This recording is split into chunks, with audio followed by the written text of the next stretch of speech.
ಕೊಲೆ ಮಾಡಿ ಹಾಕ್ಬಿಟ್ಟಿದ್ರೆ ನನ್ನ ಮಕ್ಳಿಗೆ ನ್ಯಾಯ ದೊರಕಿಸ್ಕೊಡ್ರಪ್ಪ. ನನಗೆ ನನ್ನಂತ ಮಗಳ ಪರಿಸ್ಥಿತಿ ಆ ಮಕ್ಳಿಗೂ ಬೇಡ. ಹಾಸ್ಟರು ಕಾಲೇಜರು ಎಲ್ಲ ಮಕ್ಕಳನ್ನ ಚೆನ್ನಾಗಿ ನೋಡ್ಕೊಂಡು ವಿದ್ಯಾಭ್ಯಾಸ ಕೊಡ್ರಪ್ಪ.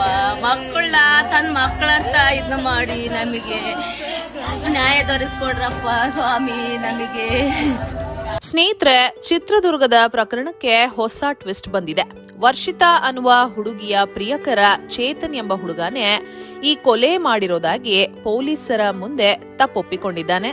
ಅವನು ಹತ್ಯೆ ಮಾಡಲು ನಿಜವಾದ ಕಾರಣವನ್ನ ಪೊಲೀಸರ ಮುಂದೆ ಬಾಯ್ಬಿಟ್ಟಿದ್ದಾನೆ. 2 ವರ್ಷದಿಂದ ಪ್ರೀತಿಸಿದ ಹುಡುಗಿಯನ್ನ ಇಷ್ಟು ದಾರುಣವಾಗಿ ಹತ್ಯೆ ಮಾಡಲು ಕಾರಣವೇನು ಗೊತ್ತಾ? ನಿಜಕ್ಕೂ ನೀವು ಕೂಡ ಶಾಕ್ ಆಗ್ತೀರಾ. ಈಗ ಆ ಹುಡುಗನ ತಂದೆ ತಾಯಿ ಹೇಳ್ತಿರೋದೇನು, ಎಲ್ಲಾ ವಿವರವನ್ನ ಈ ವಿಡಿಯೋದಲ್ಲಿ ನಿಮಗೆ ನಾವು ತಿಳಿಸಿಕೊಡ್ತೀವಿ. ಅದಕ್ಕೂ ಮುನ್ನ, ತಂದೆ ತಾಯಿ ಕಷ್ಟಪಟ್ಟು ಓದಿಸುವಾಗ ಈ ರೀತಿ ಜೀವನದ ಗುರಿಯನ್ನು ಮರೆತು ದಾರಿ ತಪ್ಪೋದು ಸರಿಯಲ್ಲ ಅನ್ನೋ ಹಾಗಿದ್ರೆ ಈ ವಿಡಿಯೋವನ್ನ ತಪ್ಪದೆ ಲೈಕ್ ಮಾಡಿ ಸ್ನೇಹಿತರೆ. ಹಾಗೂ ವರ್ಷಿತಾರ ತಾಯಿ ಹೇಳೋ ಹಾಗೆ ಆರೋಪಿ ಚೇತನ್ಗೆ ಗಲ್ಲು ಶಿಕ್ಷೆ ಆಗಬೇಕಾ? ಹೌದು ಅನ್ನೋ ಹಾಗಿದ್ರೆ ಎಸ್ ಅಂತ, ಇಲ್ಲ ಅನ್ನೋ ಹಾಗಿದ್ರೆ ನೋ ಅಂತ ಕಮೆಂಟ್ ಮಾಡಿ ನಿಮ್ಮ ಅಭಿಪ್ರಾಯವನ್ನ ತಿಳಿಸಿ. ಸ್ನೇಹಿತರೆ, ಈಕೆಯ ತಾಯಿ ಅಳೋದು ಗಮನಿಸ್ತಿದ್ರೆ ನೋಡುವ ನಮಗೆ ಕರಡು ಹಿಂಡಿ ಬರ್ತಿದೆ. ಇವರೇನು ಆಗರ್ಭ ಶ್ರೀಮಂತರಲ್ಲ. ಒಬ್ಬಳೇ ಮಗಳನ್ನ ಕೂಲಿ ನಾಲಿ ಮಾಡ್ಕೊಂಡು ಮನೆ ಕೆಲಸ ಮಾಡ್ಕೊಂಡು ಕಷ್ಟಪಟ್ಟು ಓದಿಸ್ತಿರ್ತಾರೆ. ಆದ್ರೆ ದಿಢೀರ್ ಎಂದು ಮಗಳು ಸಾವನ್ನಪ್ಪಿದ್ರೆ ಆ ತಂದೆ ತಾಯಿಗೆ ಹೇಗಾಗಬಾರ್ದು ಹೇಳಿ? ಅದು ಕೂಡ ಒಬ್ಬಳೇ ಮಗಳು. ಗುರುತು ಸಿಗದ ಸ್ಥಿತಿಯಲ್ಲಿ ಒಂದು ಜಮೀನಿನಲ್ಲಿ ಸುಟ್ಟು ಕರಕಲಾಗಿ ಇರುವ ಒಂದು ಪರಿಸ್ಥಿತಿಯಲ್ಲಿ ಮಗಳು ಸಿಕ್ಕಾಗ ಏನಾಗ್ಬೇಡ ಹೇಳಿ? ಇನ್ನು ವರ್ಷಿತಾಗೆ ನ್ಯಾಯ ಕೇಳ್ಕೊಂಡು ಹೆದ್ದಾರಿಗಳನ್ನೆಲ್ಲ ಹಲವರು ಬಂದ್ ಮಾಡಿದ್ದಾರೆ. ಇಷ್ಟೆಲ್ಲಾ ಪ್ರತಿಭಟಿಸಿದ್ರು ಕೂಡ ಏನ್ ಸಿಗುತ್ತೆ? ಆ ಹುಡುಗನ ಅರೆಸ್ಟ್ ಮಾಡಿದ್ದಾರೆ. ಹೌದು, ಕೋರ್ಟ್ ಕೇಸ್ ಅಂತ 10 ರಿಂದ 20 ವರ್ಷ ಅಲಿತಾರೆ. ಸಾವನ್ನಪ್ಪಿದ ಹುಡುಗಿ ವಾಪಸ್ ಬರ್ತಾಳಾ? ಆ ತಾಯಿಗೆ ನ್ಯಾಯ ಸಿಗುತ್ತಾ? ಗೊತ್ತಿಲ್ಲ. ಇನ್ನು ಇದೆಲ್ಲದರ ಹಿಂದಿನ ಕಾರಣವೇನು ಅಂತ ನೋಡೋಣ ಬನ್ನಿ. ಭೀಕರ ಕೊಲೆಗೆ ಚಿತ್ರದುರ್ಗ ಸಾಕ್ಷಿಯಾಗಿದೆ. ರಾಷ್ಟ್ರೀಯ ಹೆದ್ದಾರಿ 48 ಗೋನೂರು ರಸ್ತೆಯ ಸಮೀಪದ ಒಂದು ಜಮೀನು. ಸೋಮವಾರದ ಒಂದು ಸಂಜೆ ಅಪರಿಚಿತ ಶವವೊಂದು ಪತ್ತೆಯಾಗುತ್ತೆ. ಮೇಲ್ನೋಟಕ್ಕೆ ಇದು ಹೆಣ್ಣು ಮಗಳ ಶವ ಅಂತ ಗೊತ್ತಾಗುತ್ತೆ. ಇನ್ನು ಮಿಕ್ಕಿದೇನೂ ಗೊತ್ತಾಗೋದಿಲ್ಲ ಪೊಲೀಸರಿಗೆ. ಇದು ಸುಟ್ಟು ಕರಕಲಾಗಿತ್ತು. ಆದ್ರೆ ಟ್ಯಾಟು ಒಂದೇ ಗುರುತು ಮಾತ್ರ ಅವರಿಗೆ ಕಂಡದ್ದು. ಬೇರೆ ಏನು ಕ್ಲೂ ಕೂಡ ಪೊಲೀಸರಿಗೆ ಸಿಕ್ಕಿರೋದಿಲ್ಲ. ಇನ್ನೊಂದು ಕಡೆ ಮತ್ತೊಂದು ಪೊಲೀಸ್ ಠಾಣೆಯಲ್ಲಿ ನಾಪತ್ತೆ ದೂರು ದಾಖಲಾಗಿರುತ್ತೆ. ಇವೆರಡನ್ನು ಪರಿಗಣಿಸಿ ಪೊಲೀಸರು ಇದ್ರ ಬಗ್ಗೆ ಯೋಚನೆ ಮಾಡಿ ಪೋಷಕರನ್ನ ಕರೆಸ್ತಾರೆ. ಆಗ ಅವ್ರಿಗೆ ಗೊತ್ತಾಗೋದೇ ಈ ಒಂದು ಶವ ಏನಿದೆ, ಆ ಹೆಣ್ಣು ಮಗಳ ಹೆಸರು ಬಂದು ವರ್ಷಿತಾ, 19 ರಿಂದ 20 ವರ್ಷದ ವಯಸ್ಸಿನ ವರ್ಷಿತಾ ಅಂತ ಗೊತ್ತಾಗುತ್ತೆ. ಈಕೆ ಚಿತ್ರದುರ್ಗದ ಹಿರಿಯೂರು ತಾಲೂಕಿನ ಕೋವೇರ ಗ್ರಾಮದ ಯುವತಿ ಅಂತ ಗೊತ್ತಾಗುತ್ತೆ. ಈಕೆ ಸರ್ಕಾರಿ ಮಹಿಳಾ ಪದವಿ ಕಾಲೇಜ್ನಲ್ಲಿ 2nd ಇಯರ್ BA ಓದ್ತಾ ಇರ್ತಾಳೆ. ಇನ್ನು ಹತ್ತಿರವಿದ್ದಂತಹ ಅಂಬೇಡ್ಕರ್ ಹಾಸ್ಟೆಲ್ನಲ್ಲಿ ಈಕೆ ವಾಸವಿರ್ತಾಳೆ. ಇನ್ನು ಪೊಲೀಸರು ಹೆಚ್ಚಿನ ತನಿಖೆಯನ್ನ ಮುಂದುವರಿಸ್ತಾರೆ. ಆಗ ಗೊತ್ತಾಗೋದು ಏನಂತಂದ್ರೆ, ಆಕೆ ಹಾಸ್ಟೆಲ್ಗೆ ಒಂದು ರಜೆ ಚೀಟಿಯನ್ನ ಕೊಟ್ಟಿರ್ತಾಳೆ. ಆಗಸ್ಟ್ 14ರಂದು ನಾನು ಊರಿಗೆ ಹೋಗಿ ಬರ್ತೀನಿ, ನಾನು ಸ್ವಲ್ಪ ದಿನದ ಮಟ್ಟಿಗೆ ಊರಿನಲ್ಲಿ ಉಳ್ಕೊಳ್ತೀನಿ ಅಂತ ಹೇಳಿ ಪರ್ಮಿಷನ್ ಕೇಳಿರ್ತಾಳೆ. ಅವರು ಕೂಡ ಪರ್ಮಿಷನ್ನ ಕೊಟ್ಟಿರ್ತಾರೆ. ಅಲ್ಲಿಂದ ಹೊರಟಿರ್ತಾಳೆ. ಆದ್ರೆ ಈ 14ನೇ ತಾರೀಕು, ಆಗಸ್ಟ್ 14ನೇ ತಾರೀಕಿನ ನಂತರ ಮಧ್ಯದಲ್ಲಿ ಒಂದು ದಿನ ಆಕೆ ಕಾಲೇಜ್ಗೆ ಹೋಗಿರ್ತಾಳೆ. ಆದ್ರೆ ಹಾಸ್ಟೆಲ್ನಲ್ಲಿ ಆಕೆ ಉಳಿದಿರೋದಿಲ್ಲ. ಎಲ್ಲಿ ಹೋಗಿದ್ಲು, ಎಲ್ಲಿ ಬಂದ್ಲು ಅನ್ನುವ ಮಾಹಿತಿ ಇನ್ನು ಗೊತ್ತಿಲ್ಲ. ಇನ್ನು ಲಾಸ್ಟ್ ಅವಳು ಕಾಲ್ ಮಾಡಿದ್ದು ಅಂತಂದ್ರೆ, ಕರೆ ಮಾಡಿ ಮಾತನಾಡಿದ್ದು ಅಂದ್ರೆ ತಾಯಿಯ ಜೊತೆ. ಅವರ ತಾಯಿಯ ಜೊತೆ ಹೆಲೋ ಅಂತ ಹೇಳ್ತಾಳೆ. ಅದಾದ್ಮೇಲೆ ಆಕೆಯ ವಾಯ್ಸ್ ತಣ್ಣಗಾಗುತ್ತೆ.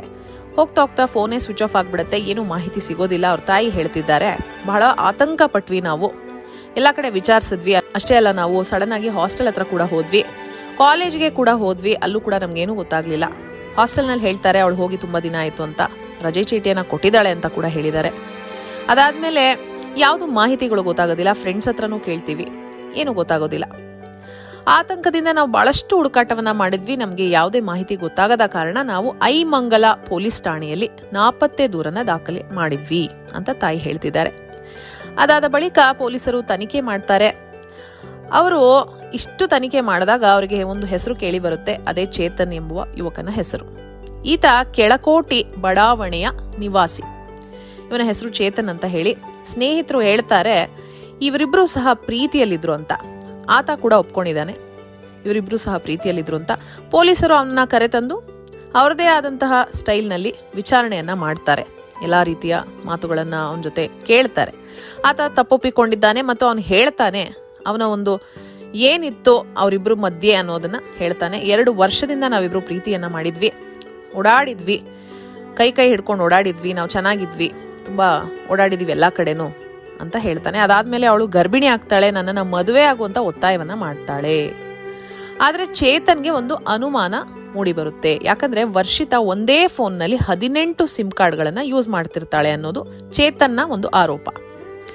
ಯಾಕಂದರೆ ಇಷ್ಟೊಂದು ಸಿಮ್ಗಳನ್ನು ಒಂದೇ ಫೋನ್ನಲ್ಲಿ ಯೂಸ್ ಮಾಡುವಾಗ ಈಕೆಗೆ ಬೇರೆಯವರ ಜೊತೆಗೂ ನನ್ನ ರೀತಿಯ ಸಂಬಂಧ ಇತ್ತಾ, ಅದಕ್ಕೆ ನನ್ನನ್ನು ಇದರಲ್ಲಿ ಸಿಕ್ಕಾಕ್ಸೋಣ ಅಂತ ಹೇಳಿ ನನ್ನನ್ನು ಮದುವೆ ಆಗುವಂತ ಯಾಕೆ ಹೇಳ್ತಿದ್ದಾಳೆ ಅನ್ನುವ ಎಲ್ಲ ರೀತಿಯ ಅನುಮಾನ ಅವನಿಗೆ ಬಂದಿರುತ್ತೆ. ಆದರೆ ಇವನ ಅನುಮಾನಗಳಿಗೆ ಏನಾದರೂ ಸಾಕ್ಷಿ ಸಿಕ್ಕಿದ್ಯಾ ಇನ್ನೂ ಗೊತ್ತಿಲ್ಲ. ಆದರೆ ಪ್ರಾಣವನ್ನು ತೆಗೆದಿದ್ದಾನೆ ಅಂತಂದರೆ ಏನಾದರೂ ಒಂದು ನೋಡಿರಬೇಕು, ಕೇಳಿರಬೇಕು, ಕಣ್ಣಾರೆ ಪರೀಕ್ಷಿಸಿರಬೇಕು, ಗೊತ್ತಿಲ್ಲ. ಏನೇ ಆದರೂ ಸಹಿತ ಇದಕ್ಕೆ ಕಾನೂನಿದೆ, ದೊಡ್ಡವರಿದ್ದಾರೆ, ಎಲ್ಲರ ಹತ್ರ ಮಾತಾಡಬೇಕು. ಈ ರೀತಿ ಪ್ರಾಣ ತೆಗೆಯೋದಂತೂ ಯಾರಿಗೂ ಅಧಿಕಾರ ಇಲ್ಲ. ಯಾರ ಪ್ರಾಣನೂ ತೆಗೆಯುವಂಥ ಅಧಿಕಾರ ಯಾರಿಗೂ ಇಲ್ಲ. ಅದು ಈ ರೀತಿ ಸುಟ್ಟು ಒಂದು ಕರಕಲಾಗಿ ಆಕೆಯ ದೇಹವನ್ನ ಇಷ್ಟು ಹಿಂಸೆ ಮಾಡಿ ಸಾಯಿಸಿರೋದು ತುಂಬಾ ತಪ್ಪು. ಇದಾದ ಮೇಲೆ ಒಂದು ದಿನ ಅವಳನ್ನ ಬರೋಕ್ ಹೇಳ್ತಾನೆ. ಅದೇ ಒಂದು ಗೋನೂರು ರಸ್ತೆಯ ಸಮೀಪದ ಒಂದು ಜಮೀನಿನ ಹತ್ರ ಬರೋಕ್ ಹೇಳಿ ಕರ್ಕೊಂಡು ಹೋಗ್ತಾನೆ. ಅಲ್ಲಿ ಮಾತುಕತೆ ಆಗುತ್ತೆ, ಇಬ್ರಿಗೂ ಜೋರ್ ಮಾತುಕತೆ ಆಗುತ್ತೆ. ಅಲ್ಲಿ ಹಲ್ಲೆಯನ್ನ ಮಾಡ್ತಾನೆ ಆಕೆ ಮೇಲೆ. ಹಲ್ಲೆ ನಡೆದ ಸ್ವಲ್ಪ ಹೊತ್ತಿಗೆ ಆಕೆಯ ಉಸಿರು ಗಟ್ಟಿಸಿ ಪ್ರಾಣವನ್ನ ತೆಗೆದು ಬಿಡ್ತಾನೆ. ಇನ್ನು ಆ ರೀತಿ ಮಾಡಿದ್ಮೇಲೆ ಯಾವ ಸುಳಿವು ಸಿಗಬಾರ್ದು ಅಂತ ಹೇಳಿ ಯೋಚನೆ ಮಾಡಿ ಅವನು ಆಕೆಯ ದೇಹದ ಮೇಲೆ ಒಂದು ಚಪ್ಪಳಿಯನ್ನ ಇಟ್ಟು ಪೆಟ್ರೋಲ್ ಸುರಿದು ಆಕೆಯನ್ನ ಸಂಪೂರ್ಣವಾಗಿ ಸುಟ್ಟು ಹಾಕಿದ್ದಾನೆ. ಇದು ಸಡನ್ ಆಗಿ ನೋಡಕ್ ಹೋದ್ರೆ ಪ್ಲಾನ್ಡ್ ಅಂತ ಅನ್ಸುತ್ತೆ. ಎಲ್ಲವೂ ಮುಂಚೆನೆ ಅವನು ಪ್ಲಾನ್ ಮಾಡ್ಕೊಂಡು ಬಂದು ಈ ರೀತಿ ಒಂದು ಹತ್ಯೆನ ಮಾಡಿದಾನೆ ಅನ್ಸುತ್ತೆ. ಸಡನ್ ಆಗಿ ಅಲ್ಲಿ ಪೆಟ್ರೋಲ್ ತಗೊಂಡು ಹೋಗಿದ್ದಾನೆ.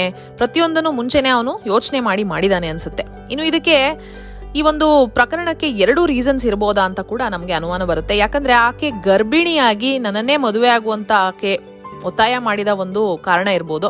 ಅದಕ್ಕೆ ಇವನೇನಾದ್ರು ಈ ರೀತಿ ಮಾಡಿದಾನ ಅನ್ನೋದು ಒಂದು ಡೌಟ್ ಬರುತ್ತೆ. ಅಷ್ಟೇ ಅಲ್ಲದೆ ಆತನಿಗೆ ಆಕೆಯ ಮೇಲೆ ಒಂದು ಅನುಮಾನ ಕೂಡ ಇರ್ಬೋದು. ಅದೇನೋ 18 ಸಿಮ್ಗಳು ಒಂದೇ ಫೋನ್ ಅಂತ ಹೇಳಿ ಎಲ್ಲ ಕೂಡ ಮುಂದಿನ ದಿನಗಳಲ್ಲಿ ತನಿಖೆಯಾಗಿ ಪೊಲೀಸರು ಪತ್ತೆ ಹಚ್ಚಿ ಇದ್ರ ಬಗ್ಗೆ ವಿವರಣೆಯನ್ನ ಕೊಡಬೇಕಾಗಿದೆ. ಸಾಕಷ್ಟು ಅನುಮಾನಗಳಿಗೆ ಇದು ಈಡು ಮಾಡಿಕೊಡುತ್ತೆ. ಇನ್ನು ಅಷ್ಟೇ ಅಲ್ಲದೆ ಅವನು ಕೊನೆಗೆ ಏನ್ ಹೇಳಿದಾನೆ ಅಂತಂದ್ರೆ, ನನಗೆ 3ನೇ ಸ್ಟೇಜ್ನ ಕ್ಯಾನ್ಸರ್ ಇದೆ, 3rd ಸ್ಟೇಜ್ ಕ್ಯಾನ್ಸರ್ ಇದೆ, ಹೇಗಿದ್ರೂ ನಾನು ಬದುಕೋದಿಲ್ಲ, ನಾನಂತೂ ಉಳಿಯೋದಿಲ್ಲ, ಇನ್ನು ಆಕೆಯ ಪ್ರಾಣವನ್ನ ತೆಗೆದು ಬಿಡೋಣ, ಆಕೆಯನ್ನ ಮುಗಿಸಿ ಬಿಡೋಣ ಅಂತ ಹೇಳಿ ಅವನು ಮಾನಸಿಕವಾಗಿ ಪ್ರಿಪೇರ್ ಆಗಿ ಎಲ್ಲವನ್ನ ಪ್ಲಾನ್ ಮಾಡ್ಕೊಂಬಂದು ಈ ರೀತಿ ಮಾಡಿದಾನೆ ಅನ್ನುವ ಒಂದು ಮಾತನ್ನ ಹೇಳ್ತಾ ಇದ್ದಾನೆ. ಹೇಗಿದ್ರೂ ಇವನು ಸತ್ತೋಗ್ಬಿಡ್ತಾನೆ. ಇನ್ನು ಆಕೆಯ ಪ್ರಾಣವನ್ನ ತೆಗೆಯೋದು ಏನಕ್ಕೆ ಬೇಕಿರ್ಲಿಲ್ಲ. ಏನೇ ಇದ್ರೂ ಸಹಿತ ಯಾರ ಪ್ರಾಣವನ್ನ ತೆಗೆಯೋದು ಯಾರಿಗೂ ಅಧಿಕಾರವಿಲ್ಲ. ಇನ್ನು ಆಕೆಯ ತಾಯಿಗೆ ಯಾರು ಗತಿ? ಒಬ್ಬಳೇ ಮಗಳು, ಕಷ್ಟಪಟ್ಟು ಕೂಲಿ ನಾಲಿ ಮಾಡಿ ಸಾಕಿದಂಥವ್ರು, ಅವರಿಗೂ ಎಷ್ಟು ಕಷ್ಟವಾಗುತ್ತೆ, ತಂದೆ ತಾಯಿಗೆ ಎಷ್ಟು ನೋವಾಗುತ್ತೆ. ಈ ರೀತಿ ಪ್ರೀತಿ ಪ್ರೇಮ ಅಂತ ಬ್ಲೈಂಡ್ ಆಗಿ ನಂಬೋರಿಗೆ ಇದೊಂದು ಪಾಠ ಅಂತಾನೆ ಹೇಳ್ಬೋದು. ಯೋಚನೆ ಮಾಡಬೇಕು. ಯಾವುದೇ ಒಂದು ದಾರಿ ತಪ್ಪೋಕ್ ಮುನ್ನ ಯೋಚನೆ ಮಾಡಿ ತಮ್ಮ ಗುರಿಯ ಕಡೆ ಅವರು ಗಮನವನ್ನ ಕೊಡಬೇಕು. ಇಷ್ಟೆಲ್ಲ ತಂದೆ ತಾಯಿ ಕಷ್ಟಪಟ್ಟು ಇವ್ರನ್ನ ಸಾಕಿದಕ್ಕೆ ಇನ್ನೇನು ಅವ್ರ ಬಳುವಳಿ ಕೊಟ್ಟಾಗಾಯ್ತು. ಈತ ಕೂಡ ಯೋಚನೆ ಮಾಡಬೇಕಾಗಿತ್ತು, ನಾನು ಕೂಡ ಇನ್ನು ಸತ್ತೋಗ್ಬಿಡ್ತೀನಿ ಅನ್ನೋದು ನಿಜಾನೇ ಆಗಿದ್ರೆ ಆಕೆಗೆ ಯಾಕೆ ತೊಂದರೆ ಕೊಡಬೇಕಾಗಿತ್ತು? ಅವಳ ಲೈಫ್ ಅವಳಿಗೆ ಬಿಟ್ಬಿಡ್ಬೇಕಿತ್ತು, ಇವನ ಲೈಫ್ ಇವನಿಗೆ ಆಗ್ತಾ ಇತ್ತು. ಇಷ್ಟ ಇಲ್ಲ ಅಂದ್ರೆ ಬಿಟ್ಬಿಡ್ಬೇಕು. ಅದು ಬಿಟ್ಟು ಯಾರು ಕೂಡ ಈ ರೀತಿ ಹತ್ಯೆ ಮಾಡಬಾರ್ದು. ಇನ್ನು ಇದ್ರ ಬಗ್ಗೆ ಹೆಚ್ಚಿನ ಮಾಹಿತಿ ಏನು, ಆಕೆ ಆತನಿಗೆ ಮೋಸ ಮಾಡಿದ್ಲ ಅಥವಾ ಆತನೇ ಅವಳು ಗರ್ಭಿಣಿ ಆಗಿದ್ದಾಳೆ ಅಂತ ನನ್ನನ್ನೇ ಮದುವೆ ಆಗುವಂತಿದ್ದಾಳೆ ಅಂತ ಹೇಳಿ ಅವನೇ ಒಂದು ಪ್ಲಾನ್ ಮಾಡಿ ನಿಜವಾಗ್ಲೂ ಸಾಯಿಸ್ಬಿಟ್ನ, ಕಂಪ್ಲೀಟ್ ಮಾಹಿತಿಯನ್ನ ತನಿಖೆ ಆದ್ಮೇಲೆ ನಾವು ನೋಡ್ಬೇಕಾಗತ್ತೆ. ಈಗಲೇ ಒಂದು ಕನ್ಕ್ಲೂಷನ್ಗೆ ಬರೋಕ್ಕಾಗೋದಿಲ್ಲ. ಏನೇ ಆಗಲಿ ಇಲ್ಲಿ ಒಂದು ಪ್ರಾಣ ಹೋಗಿದೆ, ಅದಕ್ಕೆ ನಾವಿವತ್ತು ಒಂದು ನ್ಯಾಯ ಸಿಗಲೇಬೇಕು ಅಂತ ನಾವು ಕೇಳ್ಕೊತೀವಿ. ಯಾರಿಗೂ ಅಧಿಕಾರ ಇರೋದಿಲ್ಲ ಯಾರ ಪ್ರಾಣವನ್ನ ತೆಗೆಯೋದಿಕ್ಕೂ. ಆತನಿಗೆ ಆಗಲಿ ಯಾರಿಗೇ ಆಗಲಿ ಕೂತು ಮಾತನಾಡಿದ್ರೆ ಎಲ್ಲವೂ ಪರಿಹಾರ ಆಗ್ತಿತ್ತೇನೋ.